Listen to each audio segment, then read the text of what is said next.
सर्वात मोठी बातमी आगामी विधानसभा निवडणुकांच्या पार्श्वभूमीवर मराठा आरक्षणाच्या मुद्द्यावर चर्चा करण्यासाठी मुख्यमंत्री एकनाथ शिंदे आणि राष्ट्रवादी काँग्रेसचे अध्यक्ष शरद पवार यांनी एक महत्त्वपूर्ण बैठक घेतली।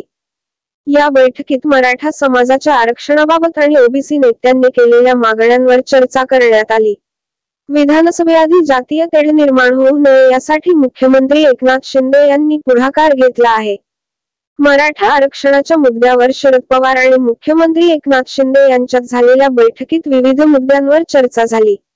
जातीय तेढ निर्माण होऊ नये यासाठी सर्वपक्षीय बैठक आयोजित करण्याचे आश्वासन मुख्यमंत्री शिंदे यांनी दिले आहे। मराठा समाजाच्या आरक्षणाच्या मागण्यांवर योग्य निर्णय घेण्यासाठी सर्वपक्षीय बैठकीत या मुद्द्यांवर चर्चा होईल। बैठकीत मुख्यमंत्री एकनाथ शिंदे आणि शरद पवार यांच्यात 20 मिनिटांची बंद दाराआड चर्चा झाली। मराठा समाजाच्या आरक्षणाच्या मागण्यांवर समाधानकारक उत्तर देण्याचा प्रयत्न करण्यात आला। मनोज जरांगे आणि ओबीसी नेत्यांनी सरकारला दिलेल्या आश्वासनांवर चर्चा नसल्यामुळे विरोधी पक्षांमध्ये नाराजी होती। मुख्यमंत्री शिंदे यांनी आगामी काही दिवसांत सर्वपक्षीय बैठक आयोजित करून विरोधकांनाही निमंत्रण देण्याचे आश्वासन दिले।